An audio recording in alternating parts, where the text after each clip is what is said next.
जय हिंद दोस्तों, मैं दीपक सर आप सभी को आइडियल स्टडी पॉइंट में स्वागत करता हूं। जैसा कि आप लोग देख रहे हैं, मैं आप सभी के बीच लेकर आ गया हूं हिंदी का सबसे महत्वपूर्ण टॉपिक समास। ठीक है, समास को हम अच्छी तरह से आज समझेंगे, सीखेंगे। ठीक है, ताकि समास से अगर रिलेटेड कोई भी क्वेश्चन आता है एग्जाम में तो आप अच्छी तरह से सॉल्व करके आए। ठीक है, और वो भी सही सही।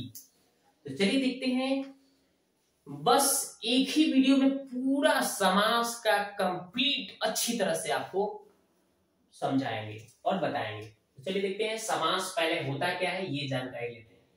तो दो या दो से अधिक पदों के मेल से जो पद नया बनता है, दो या दो से अधिक पदों के मेल से जो नया पद बनता है ना, जो पद बनता है उसे हम समास कहते हैं।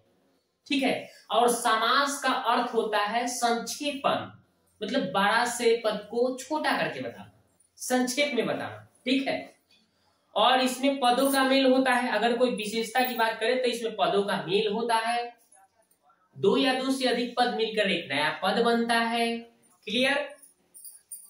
और इसमें क्या होता है, और भी आप इसकी विशेषताएं बता सकते हैं कि इसमें प्रथम पद अव्यय भी हो सकता है, प्रथम पद प्रधान हो सकता है, चाहे अंतिम पद प्रधान हो सकता है, चाहे दोनों पद प्रधान हो सकता है, चाहे अन्य पद की प्रधानता हो सकता है, चाहे अनेक पद मिलकर एक हो जाए, उसको भी समास कहा जाता है। ये सभी विशेषताएं हैं, लेकिन विशेषताएं नहीं पूछा जाता है। इसमें पूछा जाता है कि कितने भेद हैं भाई। तो हिंदी में समास के मुख्य रूप से 6 को भेद बताया गया है। ठीक है, ऐसे संस्कृत में अगर आप पढ़िएगा तो समास के मुख्यतः 4 भेद ही बताए गए हैं। कौन कौन से? तो अव्ययी भाव समास, तत्पुरुष समास, द्वंद्व समास और बहुव्रीहि समास। ठीक है, और ये द्विगु और कर्मधारय तत्पुरुष का ही भेद बताया गया है संस्कृत में पढ़िएगा तो। लेकिन हम तो हिंदी में पढ़ रहे हैं। हिंदी में कितने भाई? तो हिंदी में टोटल समास के 6 भेद बताए गए हैं, याद रखिएगा। समास के 6 भेद है हिंदी में। राइट, तो यानी कि आप इसको अच्छी तरह से नोट कर लीजिए, या स्क्रीनशॉट लेना है तो आप स्क्रीनशॉट ले लीजिए कि दो या दो से अधिक पद मिलकर, है ना, दो या दो से अधिक पदों के मेल से जो नया पद बनता है, जो पद बनता है उसे समास कहते हैं। समास के मुख्यतः 6 भेद हैं। कौन कौन से भाई हिंदी में? तो देखिए, अव्ययी भाव समास, तत्पुरुष समास, द्वंद्व समास, बहुव्रीहि समास और द्विगु समास और कर्मधारय समास। ठीक है, ये 6 भेद बताए गए हैं समास के। अब इसके हम लोग डिफिनीशन यानी कि परिभाषा सीखेंगे और इसका एग्जाम्पल सीखेंगे। ठीक है, तो आप देखिए दोस्तों, इसमें हम लोग सभी जितने भी समास के प्रकार बताए गए हैं उन सभी का परिभाषा और एग्जाम्पल के साथ अच्छी तरह से समझेंगे। तो देखिए, पहला क्या बताया गया था? पहला आपका बताया गया था अव्ययी भाव समास। तो वह समास जिसका पहला पद अव्यय या प्रधान हो, वह समास जिसका पहला पद अव्यय या प्रधान हो उसे अव्ययी भाव समास कहते हैं। क्लियर? ठीक है, जैसे में देखिए लिखा हुआ है प्रतिदिन, अनुरूप, यथाशक्ति। तो यहाँ पे देखिए 2 पद है, एक प्रति और दिन। तो दिन के पहले प्रति लग गया है, प्रति एक अव्यय है। ठीक है ना, उपसर्ग है, प्रत्यय। ये प्रति जो है आपका एक अव्यय बता रहा है, तो इसलिए ये अव्यय हो गया ना पहला पद, इसलिए अव्ययी भाव समास। यहाँ पे अनु भी एक क्या है? अव्यय है, तो इसलिए ये क्या है भाई? अव्ययी भाव समास। यथा भी आपका क्या है? एक अव्यय है, इसलिए यथाशक्ति भी क्या हो गया? अव्ययी भाव समास। ठीक है, आगे देखते हैं तत्पुरुष समास। तो वह समास जिसका अंतिम पद प्रधान हो, माने लास्ट वाला पद प्रधान हो, उसे तत्पुरुष समास कहते हैं। जैसे देखिए राजपुत्र है, तो या इसमें एक और बात याद रखिएगा, या बीच में विभक्ति लगा हो, विभक्ति का बोध हो। ठीक है ना, विभक्ति समझते हैं ना, का के की, चाहे से हो गया, चाहे ना ने नी, चाहे में हो गया, कुछ भी, ये सब विभक्ति अगर दिखे तब पर भी हम कहेंगे तत्पुरुष समास। जैसे यहाँ पे अगर तोड़ते हैं इसको, ठीक है ना, इसको विग्रह करेंगे, तोड़ेंगे, तो राजपुत्र का मतलब होता है राजा का पुत्र, का बीच में विभक्ति आ गया, तत्पुरुष समास। या ऐसे भी देखते हैं कि राज मतलब कि कोई भी राज है उसका पुत्र, मतलब वहां का पुरुष। ठीक है, राजपुरुष या राजपुत्र। ठीक है, तो ये अंतिम पद इसमें प्रधान है, इसलिए तत्पुरुष समास होगा। या ऐसे भी आप सीधी ट्रिक्स लगा लीजिएगा, इसको विग्रह करके तोड़ के देखिएगा, राजा का पुत्र, राजा का पुत्र, तो बीच में का विभक्ति आ गया, तत्पुरुष समास बताइए। धनहीन मतलब धन से हीन, से विभक्ति आ गया बीच में, तत्पुरुष बता दीजिए।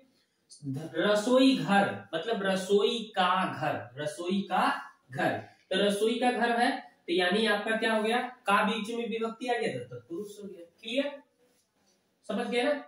आगे देखते हैं द्वंद्व समास।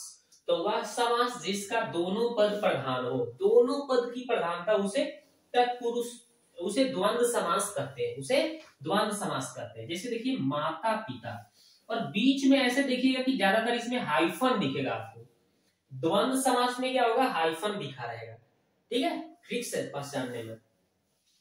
तो माता पिता क्या हो गया, द्वंद्व समास, भाई बहन भी क्या हो गया, द्वंद्व समास। इस तरह से दाल भात है ना, लोटा डोरी, माँ बाप, ये सभी, पुत्र पुत्री, ये सभी द्वंद्व समास है, ठीक है ना। इस तरह से आप समझ गए होंगे कि अव्ययी भाव, तत्पुरुष समास, द्वंद्व समास क्या होता है। अब हम देखते हैं नेक्स्ट जो, तो आप देखिए दोस्तों 4 नंबर क्या बताया गया है कि बहुब्रीहि समास। बहुब्रीहि समास किसको कहते हैं कि वह समास जिसका अन्य पद की प्रधानता हो, जिसका अन्य पद प्रधान हो उसे क्या कहते हैं हम, उसे हम बहुब्रीहि समास कहते हैं, ठीक है। जैसे चंद्रशेखर, चंद्रशेखर किसको कहा गया है, भोले बाबा यानी शंकर जी को कहा गया है, क्योंकि उसके शिखर, उनके शिखर पर चांद लगा हुआ है, इसलिए उनको चंद्रशेखर कहा गया है। तो यहाँ पे चंद्रशेखर का डायरेक्ट एक अलग सा अर्थ निकल रहा है, अन्य पद की प्रधानता हो रहा है, शंकर जी का नाम आ रहा है, इसलिए ये क्या हो गया आपका क्या है, बहुब्रीहि समास। अगला है बिना पानी। तो बिना पानी का एक अलग ही अर्थ निकल रहा है, सरस्वती जी को कहा गया है, मतलब जिसके हाथ में बिना हो उनको कहा जाता है बिना पानी, यानी कि सरस्वती माँ शारदे को कहा जाता है, ठीक है। तो ये भी एक अन्य पद की प्रधानता बता रहा है, यानी कि एक अलग सा ही इसमें अर्थ निकल रहा है सरस्वती जी का, तो इसको हम क्या बोलेंगे भाई, बहुब्रीहि समास बोलेंगे, ठीक है। दशानन, दशानन भी देखा जाए तो दशानन में बताइए जिसका 10 आनन हो, दशानन कहा गया है, बहुब्रीहि समास होगा। किसको कहा गया है, रावण को कहा गया है ना भाई, रावण को कहा गया है, इसलिए आपका ये बहुब्रीहि समास होगा। ज्यादातर इसमें बहुब्रीहि समास को अगर चिन्हना है तो आपको ट्रिक्स बता देता हूं। इसमें आप देवी देवताओं के बारे में नोट कर लीजिएगा कि ज्यादातर देवी देवताओं के अगर नाम मिले तो उसको आप समझ लीजिएगा, ठीक है ना, कि उसको समझ लीजिएगा कि ये क्या होगा, देवी देवताओं के नाम, ठीक है ना, याद रखिएगा देवी देवताओं के अगर नाम अगर आपको कहीं मिलता है तो समझ जाइएगा कि क्या हो गया, बहुब्रीहि समास है। जैसे लंबोदर कह देगा, गजानन कह देगा, नीलकंठ कह देगा, ठीक है, दशानन कह देगा, इस सभी के सभी आपका क्या है, बहुब्रीहि समास होगा। आगे देखते हैं द्विगु समास में देखते हैं। तो वह समास जिसका पहला पद क्या हो, संख्या हो, पहला पद जिसका संख्या लगा होगा समझ जाइएगा कि द्विगु समास कहलाएगा, ठीक है, वे द्विगु समास होगा। जैसे त्रिलोकी, तीनों लोगों, यहाँ पे 3 का अर्थ निकल रहा है ना, शुरू में 3 की बात हो रहा है, 3 मतलब एक संख्या आ गया, ये कौन सा समास हो गया भाई, ये आपका द्विगु समास हो गया। आगे देखते हैं पंचवटी, तो पंच आ गया, पंच मतलब 5 होता है, यानी शुरू में संख्या लगा है, तो ये आपका कौन सा समास हो गया, द्विगु समास, ठीक है। चौराहा, चौराहा, तो चौराहा के मतलब 4, यहाँ पे 4 की बात हो रहा है, संख्या 4 की बात हो रहा है ना, इसलिए कौन सा समास है आपका, क्या है, द्विगु समास हो गया। अगला है कर्मधारय समास। कर्मधारय समास किसको कहेंगे, तो वह समास जिसमें विशेषण या विशेष का बोध होता है, जिसमें विशेषण या विशेष का बोध होगा ना उसको हम लोग कर्मधारय समास कहेंगे, ठीक है। जैसे में देखिए महात्मा, तो महात्मा क्या है, महात्मा मतलब आत्मा बहुत महान है भाई, महात्मा है, तो महान आत्मा की बात हो रहा है, यानी कि उसमें विशेषता बताया जा रहा है, आत्मा कैसे है तो महान है, सबसे महान है महात्मा। नील कमल, कमल कैसा है, नीला है, यानी कि यहाँ पे विशेषता बताया जा रहा है कि कमल कैसा है, नीला है भाई, इसलिए आपका कर्मधारय समास हो गया। पुरुष कैसा है, महापुरुष, पुरुषों में महान, यानी महापुरुष कहलाएगा, यानी भी यहाँ भी विशेषता बताया जा रहा है, काफी विशेषता बताया जाएगा, समझ जाइएगा कौन सा समास होगा, कर्मधारय समास होगा, ठीक है। महात्मा, महापुरुष, नीलकमल, ठीक है, या फिर आपका लौह पुरुष, ये सभी के सभी क्या हो जाएंगे, कर्मधारय समास कहलाएंगे।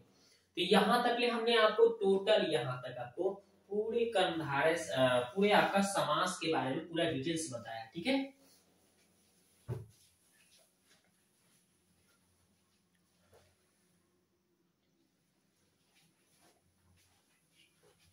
तो अब देखिए दोस्तों, आपको ये बताया गया है कि समास का नाम लिखे, ठीक है। तो इसमें आपको ये एक तरह से टेस्ट करना है, मतलब हम आपके लिए टेस्ट के लिए कुछ क्वेश्चन दे रहे हैं कि ये कौन सा समास है, आपको बताना है, ठीक है। आपको इसका जवाब बताना है कि ये कौन कौन से समास है, ठीक है। चलिए जल्दी जल्दी कमेंट कीजिए कि ये सभी कौन कौन से समास है, ठीक है।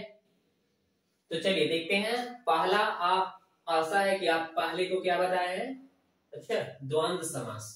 क्या बताया आपने, द्वंद्व समास, राइट बताया आप, ये राइट आंसर है आपका कि द्वंद्व समास। दूसरा, आजन्म, आ आपका अव्यय है, क्या बताया आपने, अव्ययी भाव समास। तो ये अव्ययी भाव समास हो गया, ठीक है, अव्ययी भाव समास, राइट, ये हो गया। अगला है धनहीन, मतलब धन से हीन, क्या बताएंगे आप, ओ तत्पुरुष, राइट राइट आंसर, तत्पुरुष समास बताएंगे, सही है। विभक्ति आ गया ना बीच में, तो तत्पुरुष समास आपने बताया, बहुत अच्छा जवाब। चलिए लौह पुरुष, ओ विशेषण विशेष की बात हो रहा है, क्या होता है, ओ सही बात हो रहा है, लौह पुरुष आपने बताया कर्मधारय समास, बहुत अच्छा, गुड जवाब, कर्मधारय समास, कर्मधारय समास, राइट जवाब आपका। राजपुरुष, क्या बोले, राजपुरुष, ओ राजा का पुत्र, राजपुरुष मतलब राज का पुरुष, का विभक्ति आ गया, तो आपने जवाब दिया तत्पुरुष समास, बहुत अच्छा जवाब दिया, ये भी आपका तत्पुरुष समास ही होगा, ये भी आपका राइट आंसर है, ठीक है। अच्छा लंबोदर, ओ देवी देवता, ये देवता का नाम है, सही जवाब आपने दिया, देवता का नाम है, तो क्या बताइएगा, बहुव्रीहि समास, बहुव्रीहि समास, चलिए राइट जवाब। नीलकंठ, अच्छा नीलकंठ किनको कहा गया है, शंकर जी को, तो अन्य पद की प्रधानता हो गया, कुछ अलग सा ही अर्थ निकल रहा है, देवी देवता का नाम है, कौन सा समास, आपने बताया सर कि बहुव्रीहि समास, बहुत अच्छा बताया, आपका जवाब करेक्ट हुआ, ठीक है, यानी फायदा हो रहा है, आप सही जवाब दे रहे हैं।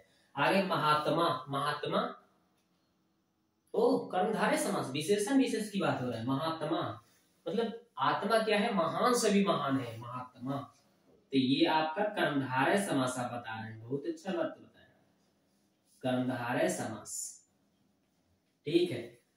पंचवटी, पंच मतलब शुरू शुरू में संख्या लग के, क्या आपने बताया, अच्छा द्विगु समास, बहुत अच्छा, द्विगु समास, राइट जवाब आपका, इसका हम लोग द्विगु समास बोलते हैं, राइट। यहाँ पे नील कमल, अच्छा नील कमल कैसा, नीला कलर, यानी कि यहाँ भी विशेषण विशेष की बात हो रहा है, क्या बात बताया, अच्छा कर्मधारय, बहुत अच्छा बहुत अच्छा, कर्मधारय समास आपने बताया, बहुत अच्छा, क्योंकि भाई विशेषण विशेषता की बात हो रहा है, विशेषण विशेष की बात हो रहा है, तो कर्मधारय समास आपने बताया, यानी आपने एकदम 10 में 10 सही कर दिया, बहुत अच्छा, शुरू से अंत तक आप वीडियो देखे हैं, इसलिए आपने 10 में 10 सही जवाब दिया है, आपको फुल मार्क्स हम देते हैं 10 नंबर, ठीक है। तो वीडियो को देखने के लिए आपको बहुत बहुत धन्यवाद, मिलते हैं नेक्स्ट वीडियो में।